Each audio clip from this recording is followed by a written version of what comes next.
Welcome to the Doc Bookshop. I am here with the beautiful Dr. J. Bliss. Oh, thank you. And we're excited that she's here with us on this. She blessed our space, and we're going to talk about her books. She has several titles. Yes, I do. So there's a lot to talk about, but just real quick, just kind of tell us about you. Oh, wow. Kind of like from and let's talk a little bit about your mother and just all that. So I am born and raised from Dallas, Texas. My parents are Dwayne Thomas. He was a football player for the Dallas Cowboys. My mother is Imani Pamoja. She recently trained in 2018, and she was an activist for the Dallas Black Arts.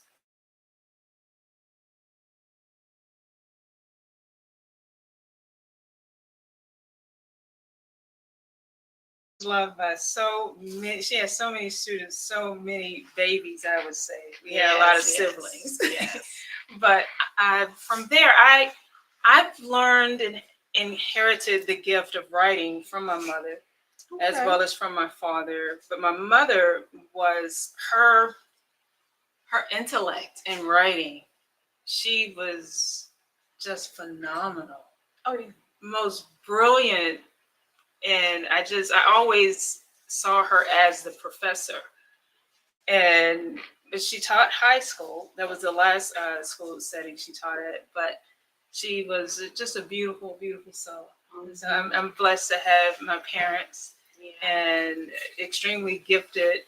Both of them extremely gifted and happy to have inherited the gifts as well. Yes. Her mom, Imani Pamoja, did a lot of work at the African American Museum, working with the children.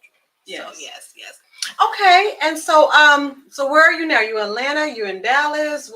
Well, I'm in Atlanta. I reside in Atlanta. Okay. And so because family is still here, I'm heavily rooted still in Dallas, Texas. Okay. We just came from vacation over in San Antonio, me with the siblings and the children, and I just had a blast. Oh, wonderful. We're glad that you stopped by the Doc Bookshop while you're this way. Yes. Now, real quick, just share with us your inspiration. When did you start writing? Wow. When did you? Now, if my mother was here, let me. Let me go back. She probably was writing as a child. Because I wrote my first book at 8 years old. And my mother told your first book? My first book I wrote at 8 years old, and it was entitled "Halloween is Not a Holiday." Ooh, okay, you don't like Halloween, huh? I don't know why I wrote this story. I cannot tell you why I wrote the story, but I will never forget my mother's reaction to me writing the story. And when I had my first child, my daughter, when she was 8 years old, she wrote her first book. And so when I went back to go tell my mom, hey, my daughter, your granddaughter wrote her first book. She was so ecstatic. She was like, you did this and you were 8. And I was like, oh, did I? Oh my gosh. Okay. So that was the first book I published. Not published, I wrote. The first book I actually published, I don't know me 8-year-olds that are writing. That is quite. Well, in my family, that's how we entertained. With my siblings and I would write skits, and my siblings would act them out. So we were, you know how you go to plays and people go see Tyler Perry performances? So I was doing performances with my siblings. At the house. So writing it's in my blood.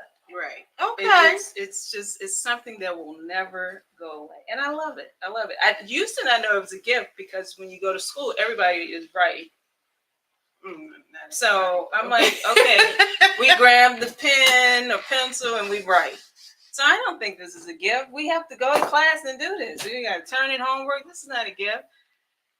But when you create with it, it's a gift. Right. Yes. Okay. So, but my first book that I published, I was pregnant. I wrote it when I was pregnant with my third child, and I published it when I gave birth to my fourth child. And Okay, now which is your first book here? Now this is not even in this collection because it's called Determining Your Journey. I wrote that book solely for myself. I wanted to publish it so bad, so I started baking cakes, and I baked cakes, cupcakes, everything I could think of to raise funds, so I could raise funds to publish this book. Published the book, and I was like, okay, I'm done. That's all I wanted. And so I do want to go back and write it again, but I want to rewrite it now from the definition of redefining your journey. And so I want to merge the two together and have a fresh look from where I was then and where I am now. So I look forward to doing that. But so since you can make another edition of it, or revise, right? A lot of authors revise the book, right? So I look forward to doing that one. But now these babies were birthed. This one right here, not by chance. It was birthed 2017. Okay. And this is the first in the series. That's the first in the series. Okay. And so the Chance series, the characters are from Dallas. Go figure. I'm from Dallas. Also, it's based on the characters are from Dallas, Texas. They go to college in Atlanta. So what I wanted, because I moved to Georgia, I connected to the two. And what I was doing, I said, well, let's grab some of the HBCUs. I want some intelligent, attractive guys, no drive-bys. I just want people that are trying to do something positive and thrive in a relationship. And so when I was creating the characters, the initial characters, which are Andrew and Jasmine, the goal was to showcase that a couple together jointly have a healing touch. Okay. And because they have a healing touch, they can help each other through so many different obstacles that they face in life with this healing touch. And so I wanted to display that because they both have trauma. They have different traumatic things that they experienced in their life. But when they join together, they truly, there's so much that changes about them, especially the guy. When you first meet the guy, he's arrogant and you can't stand him. Okay, so this is more of a romance than drama. Yes. Oh, wonderful. Okay. Yeah. It's definitely more of a romance. Okay, wonderful. And it's 3 parts to this. Right. So that one is 3 parts. So far. Okay. Yeah, because it's not the final. It's not the final. It's not the final, but it's 3 parts to the Chance series now. This one is still in the Chance series, but the characters change. Now this one is Breaking Dance. This is Romel and Victoria. Romel and Victoria. Romel and Victoria are best friends with the guy and with the male and the female in the first with Andrew and Jasmine. Okay. Yeah. And so when my mother read this story, she's the person that birthed the story of Romel and Victoria because she told me she loved them so much. So when you guys read Breaking Dance, make sure that you give a shout out to the spirit above because it was my mother that put it on my heart to write about Romel and Victoria. Okay, so tell us a little bit about Andrew and Jasmine. Just, I know you can't give it all, but just kind of like how do they meet at school? They do. They meet in college. Andrew he's already concluded school, so he's years advanced than Jasmine. He comes from money. He's a wealthy guy. His thing is he doesn't want to be controlled by his parents. He doesn't want them telling him what he's supposed to do. Okay. And he has like this mental block with listening to his father because he remembers something traumatic that happened when he was a child. And he saw that his parents had a rocky relationship. And so it made him scared as he developed as a young man about being in a relationship, in a monogamous relationship. Oh. And so he's a very intelligent guy. And in fact, one of the things that he does, he tries to persuade Jasmine to help tutor her. And she's like, boy, I'm trying to finish school. I don't have time for this nonsense. I have one more exam. I don't have time for you. Bye. But she's had an abusive background. She's had trauma with her mother. She's had so many obstacles from her childhood.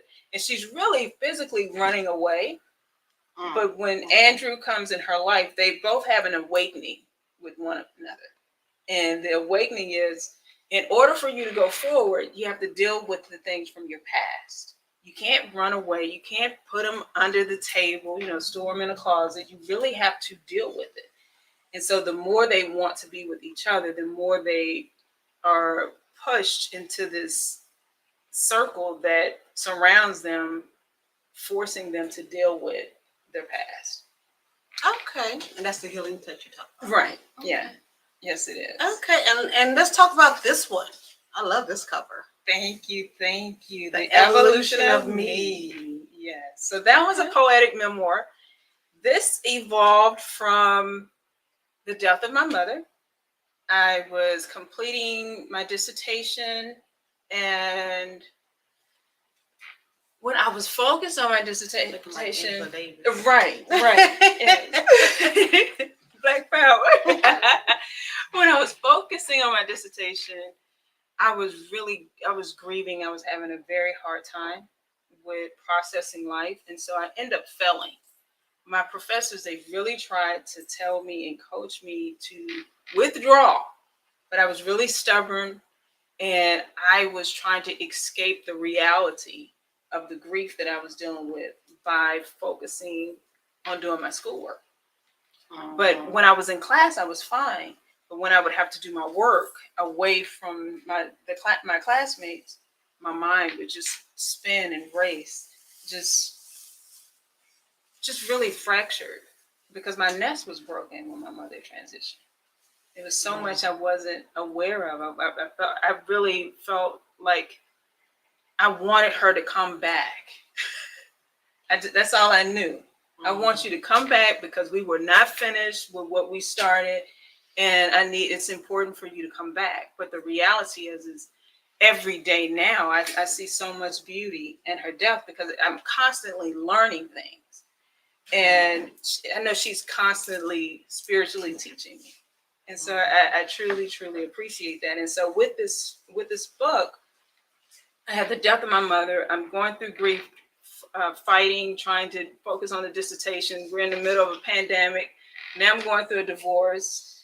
I didn't know there was no contingency plan for going through a divorce. I wasn't prepared for that.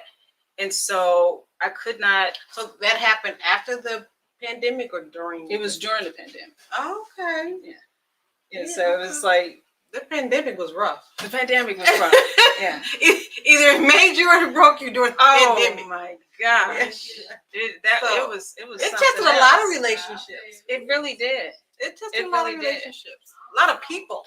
Yes. Mentally. So it did a lot. Yes, it did so much. But to me, it's a blessing in disguise, because now I know we lost a lot of people with COVID-19. So I'm not discrediting anything from there.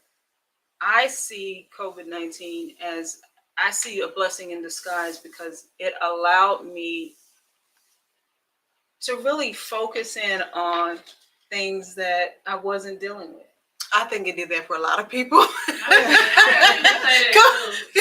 COVID made you deal with a lot of stuff that you was running from. Right. You had to sit there and be like, oh, you're here. Right. Yes. You're like, okay, well, I can't deal with this later. I really have to deal with it now. It's like, what better time to deal with it? Because what do you have on your hand? Time. Yeah. You have all the time in the world right now, because you can't go out and be busy and be distracted with everything else. Focus on what's going on in your household. So it's definitely a blessing in disguise. I know from the experience, going through it. Oh, it was hell. This was rough. I don't want anyone to have the impression that, yay, it was roses and peaches and cream. Well, divorce is always devastating because you're losing. Yeah. It's just that when I look at it now and to see how I feel, I'm so in love with me. I'm the love of my life. Okay. To be the love of my life and to know where I was, it's like, wow, I can wake up every day and just be happy. Okay. I can intentionally choose to be happy. I was focusing at I had something that occurred and I realized I said, okay, wait. Okay, this is an anxiety thing that's going on. I said, what anxiety is not going to do is kick my butt. Yeah, anxiety is not going to win because I already know what's going on. My mind is thinking about what I don't have. So let me just stop everything right quick. You know, the pandemic allowed us to learn to stop. It slowed down a lot of things, yes. So I stopped everything that I was doing. And from me stopping everything that I was doing, I was truly able to focus on why was I thinking about what I didn't have. And then I said, you know what? Who cares? Look what I do have, though. So let's focus on what I do have, what I have to work with. I have this support. I have this amount of money because going through a divorce, I was a stay-at-home mom for 20 years. And so the financial provider was my spouse. Mm-hmm. So going through the divorce positioned me to now be the financial provider for myself. The last financial provider I had were my parents. You understand? Yeah, so you went from your parents to marriage and now you're Now, in the middle of that, there was a bridge.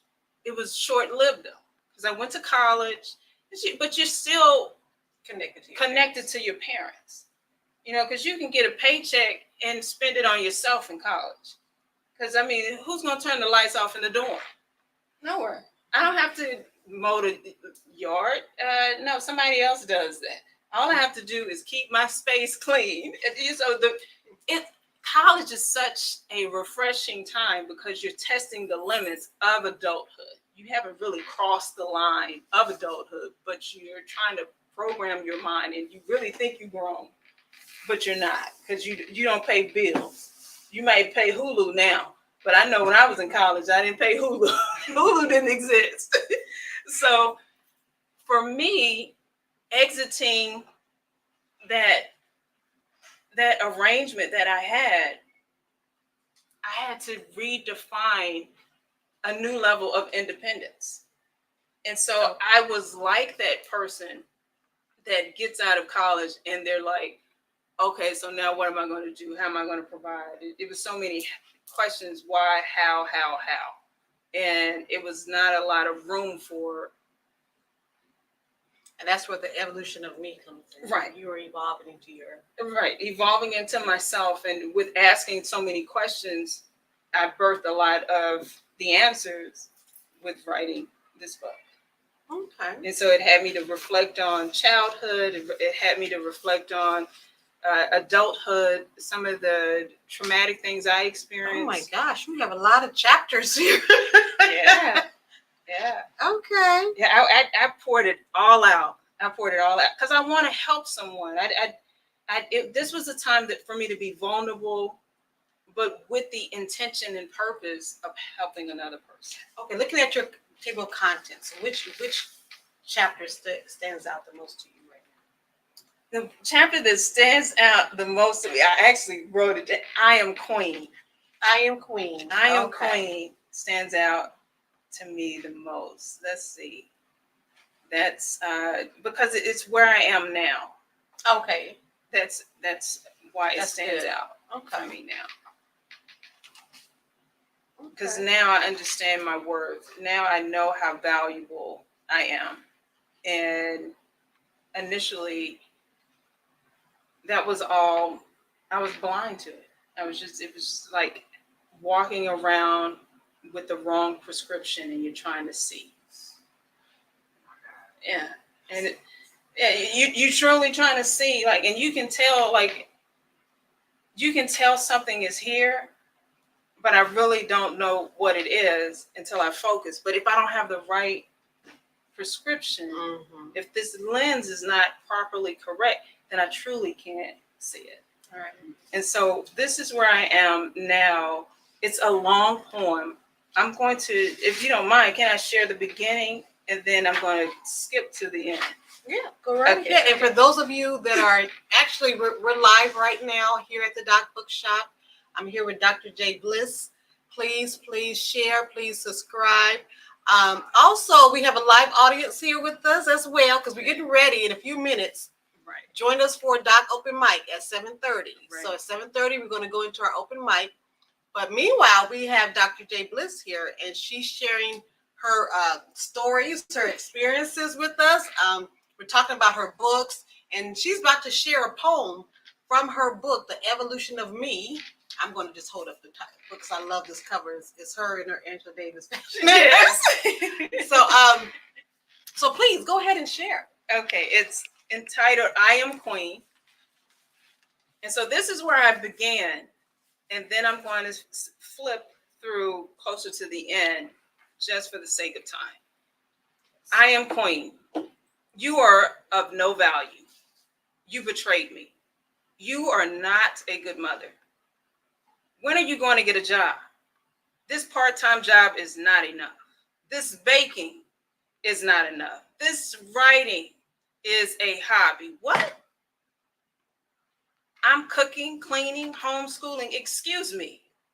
I'm home taking care of our kids when they are sick, when they need to go to piano practice, basketball practice, track practice, soccer practice, choir rehearsal, doctor appointments, vision appointments, haircut appointments, dentist appointments, birthday parties of friends, church youth activities. Excuse me.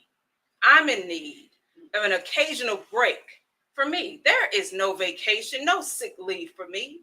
I'm working to still be here for our children. When I go to work, they go with me. When I go to work, I'm home before they get home from school. Excuse me. So that's where I was. Still queen. And it's important for you to know that even with going on with this, I'm still queen. So fast forward to the end. This is when my lens changes.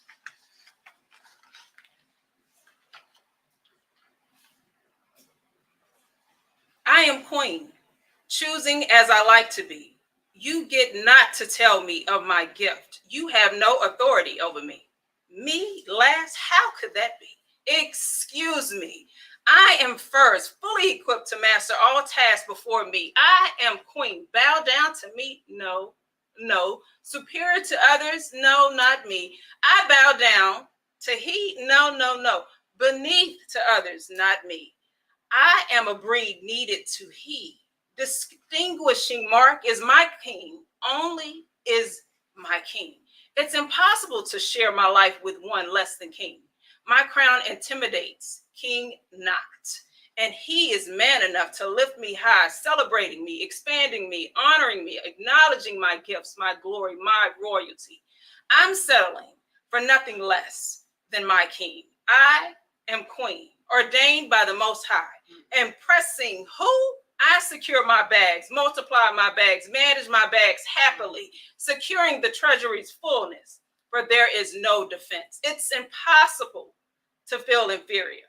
My consciousness is open, resisting negative energy. I am queen, particular about those entering my court. For I only sharpen my court to those adding to me. Derogatory to another, I need not be. Genuine to care for the needy is pressed in me, healing the land of the brokenhearted. I am queen.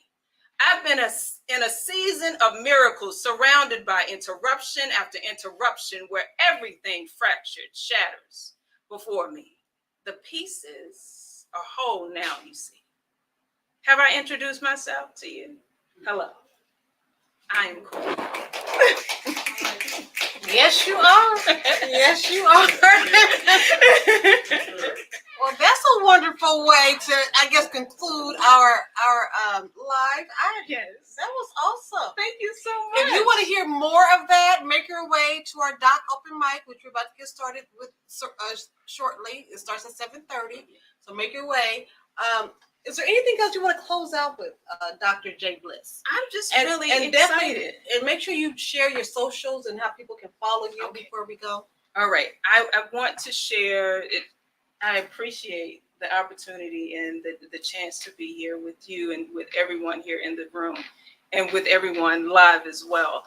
I also want to say today is actually the release of my new poetry book. It's called The Cadence of My Heart. And this is another just gentle book to my soul. Poetry is my first love language. And I relate to poetry on a level that's really, really deep. I really love poetry. Okay. And so I want to encourage everyone to make sure you take the time to check out what I have. I have romance, I have a bit of children's literature and poetry, but you can check me out at jblissbooks.com. Again, that's jblissbooks.com, and that's on all my social media platforms as well as J Bliss Books is my social media platform, and jblissbooks.com is my website.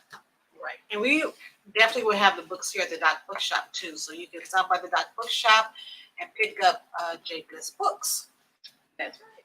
So all right, so we're about to close out, and so is there anything else you want to share before we go? Any thoughts? Well, the thought I would say is make sure as you continue to do this life, the journey of life, make sure that you make time for yourself. Make sure that you're intentional with the time that you spend with yourself, because the best relationship that you should have is with yourself. Because that allows you to stay full, because any other relationship is an addition to what we have with ourselves. So just make sure you take the time for yourself, sending you love and peaceful energy. And that is so important, because some people, just like me, you're just always giving, but self-care, and that's important. So it is. So thank you for that. Absolutely. Thank you. Make time for yourself. Join us at the Doc Bookshop.